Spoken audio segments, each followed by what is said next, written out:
ക്ലാസ്സിൽ ഭയങ്കര വികൃതിയാണ്, ഒന്നും അനുസരിക്കാറില്ല, ഒന്നും ശ്രദ്ധിക്കാറില്ല. ചില കുട്ടികളെക്കുറിച്ച് ടീച്ചേഴ്സിൻ്റെയും പാരൻസിൻ്റെയും ഒക്കെ അഭിപ്രായം ഇതാണ്.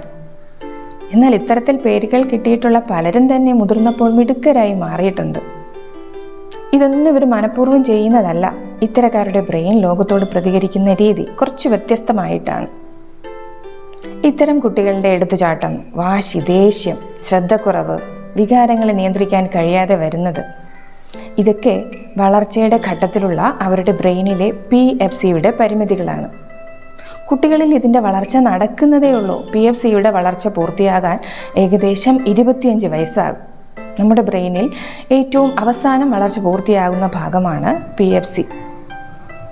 അതുകൊണ്ടാണ് ശരിക്കും ഇത്തരത്തിലെ ചില ബിഹേവിയറൊക്കെ ഇവരിൽ കാണുന്നത്. ഇത്തരം കുട്ടികളിൽ അവരുടെ പഠന രീതി കുറച്ച് വ്യത്യസ്തമായിട്ട് വേണം നൽകാൻ. അതുപോലെ വീട്ടിലായാലും ക്ലാസ്സിലായാലും ഇവരെ അമിതമായി ശകാരിച്ച് സ്ട്രെസ്സ് കൂട്ടാതിരിക്കാം. സ്ട്രെസ്സ് കൂട്ടുമ്പോൾ ബ്രെയിൻ ഡെവലപ്മെൻറ്റിനെ അത് നെഗറ്റീവായിട്ട് ബാധിക്കുന്നു. ശരിക്കും നമുക്ക് ക്ഷമയാണ് വേണ്ടത്.